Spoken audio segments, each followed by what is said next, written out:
on Adapt and Respond with me, RJ Young. If you are new to the show, go ahead and hit that subscribe button, like this video, and answer the question in the comments below.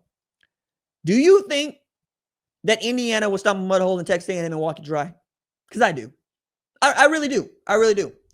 The way that I've seen Indiana play against other teams with numbers next to their names, the way I've seen Indiana not really get tried, save the one time against Iowa, when Phil Parker had the wisest game plan that I think nobody else has been able to execute the way they have. They just blitzed Fernando Mendoza. They said, we're just going to try to hurt you. That's what we're going to try to do. You're going to stand back there and you're going to get these free passes to throw to these wide receivers in man coverage, but we're going to hit you. And he was bloodied at the end, but they got a close win. Outside of that, the only team to beat Indiana, like Indiana has been beating the other teams, has been Ohio State. They took a 10-point loss to Notre Dame last year.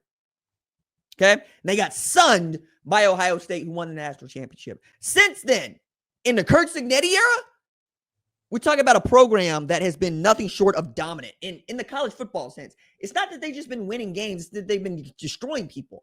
A&M has been winning games. They have not been destroying people. They destroyed LSU. There's a difference. So I'm looking at this Indiana team, and one of the things that really jumped to me was the 63 they put up on Illinois, who probably will not be ranked after today, but was number 9 at the time. The 10-point defeat they put on Oregon at Autzen, and the way they are absolutely destroying teams that they should. Like UCLA was on a 3-game win streak. People thought it would be, the Cinderella story. Well, Indiana did not invite Cinderella to Bloomington for the ball. They invited her down to get stomped out, 56-6. Insult to injury on this one is Indiana played Kennesaw State this year. Kennesaw State scored 9. UCLA couldn't score more than Kennesaw State. That's where we at. Same UCLA that beat that Penn State team that's out on a 4-loss win streak. Oh, yeah, we're going to get to them here in a little bit. But I think that as I'm pointing this out to you, know that nobody's been able to get on top of other teams quite like Curt Cignetti's Hoosiers, who are able to play outstanding defense because they can run the ball so well. They'll run for 250, 300 yards, which means the defense is not on the field for all that much. And when they're not on the field for all that much, they make the most of it. Like Bryant Haynes might win the Broyles Award if Curt Cignetti nominates him, because right now he's top of the list for me. The best defensive coordinator in the country, not named Matt Patricia. And Matt Patricia got a whole deck of outstanding Buckeyes to play with. And we saw what this team was capable of last year, and they're doing something similar this year. Meanwhile, Brian Haynes is just getting dudes out the portal and turning them into the monsters and a monster unit. They have allowed all 8 opponents to score. Nobody. So let me put it this another way. 6 out of 8 opponents that they played so far this year has scored 15 points or fewer. They haven't allowed anybody to score more than 20 in a game. I tend to think they got a little something, a little new for Marcel Reed and A&M, if it ever gets to that. And that's the other reason why I think people love the college football playoff and hate it. Because right now, we would like nothing more than to see Indiana and A&M play, or A&M and Ohio State play, or Alabama, Indiana. We'd like to see that right now. We got a really good bead on who we think is legitimately good, right? We know that we also got to put in Memphis, who got the win against South Florida today, probably the best G6 team in college football. If Navy doesn't go undefeated, it would be Navy. But we don't expect Navy or Memphis to win the national championship. However, they deserve a shot.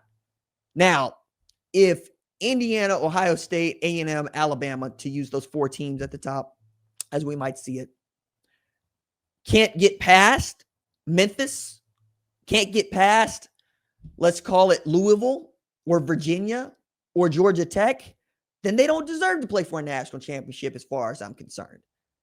You got to beat the teams that you're supposed to beat, and you're supposed to beat them going away.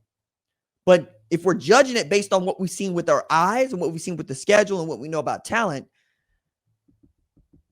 I don't think A&M can stay with Indiana. I think it would be over in a quick, fast, and in a hurry.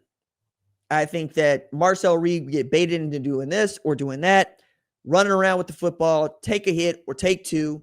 I mean, you're already down Le'Veon Moss. right? I get that Ruben Owens is good. I get that Casey Concepcion is good, Mario Craver, so forth, so on. But if the defense loses even a small step, you might have a really tough time getting back on this Indiana team that can throw it as well as they run it, whose offensive line is sound as hell, and whose defensive line can get home. Like Aiden Fisher had a pick six that came out of nowhere against Nico Iamaleava. I get that it's Iamaleava, but you understand my point here. And now that we're getting into the final third of the season and the cream truly is rising to the top, if I look at my top 25, man, I mean, it's pretty wild to see Ohio State and Indiana at 1 and 2, A&M at 3, probably have Alabama at 4, even though it's a close win against South Carolina. Oregon, who needed Brock Thomas to come off the bench because Dante Moore took a savage hit where he was like bleeding from his nose and was knocked out of the game. Hope he's all right and come back. Georgia was idle. Ole Miss got a great win on the road against Oklahoma, 34-16. Vanderbilt survives Missouri, which is huge. Now, Bo Pribula got knocked out of that game, but the point is, and SEC officiating showed up because SEC officiating is garbage, and they just refused to fix it. Like, I was like, you want to make your jokes, but sometimes the jokes feel just too close to home. Like, how many clinics you think these SEC officials got to go to before they can be, SEC officials? Just thought. Tennessee stomping out Kentucky. BYU, one of 2 teams in FBS to begin 2024 and 2025 undefeated, like 8-0, to get to 8-0 to start. Not bad, right? That's the top of the Big 12. Might be the only team in the Big 12 that gets in. Louisville feels like the 12 spot. 13 is kind of in Miami there because Louisville beat Miami. Notre Dame is idle this week. Texas continue to survive. Again, whatever spell has been cast over Texas in the third, fourth quarter overtime, you better go see the Etsy witch because she working overtime for you. Better tip her well. Oklahoma falls at 17 for me. We'll see where they are in the AP. Texas Tech stomps out an Oklahoma State team that ain't beat an FBS opponent since September 14, 2024. And that FBS opponent was Tulsa. Damn. Memphis at 19 for me. Washington at 20. Cincinnati 2021. Yep, at 21. Excuse me. At 21, not 20. And then we got, what we got? Michigan 22. Beating up on little brother like they do. LSU's probably going to get knocked out of this thing altogether. Virginia probably slides into that 23 spot. Houston at that 24 spot after the win against Arizona State, if they hold on to win. When I last checked, they were up by 7 after being up 24-0 in the start of the fourth quarter. We'll see, right? That's mostly how I see it. But there's still room here for a few teams to make some surprise runs here. I think 10 wins in the SEC is going to get you into the playoff. That'll probably be the 4th team in, and that might cap it there. You might get a 4th team in from the Big Ten, maybe, but it would have to probably be an Oregon team that just runs the rest of the table with the 1 loss to Indiana, who doesn't make the Big Ten championship game, kind of like Indiana last year when it was Penn State and Oregon in the Big Ten championship. I think that we're probably going to limit the ACC teams this year to maybe just 1. I mean, Georgia Tech's undefeated, but do we believe that Georgia Tech and whoever they play both need to get in? Well, it depends, right? So if it's Virginia and Virginia beats Georgia Tech and Georgia Tech's undefeated, Virginia's got 1 loss, might end up with another SMU Clemson situation from last year, which would knock out one of the other teams from, I think, the Power 4 conferences. These are all interesting things to start taking apart now.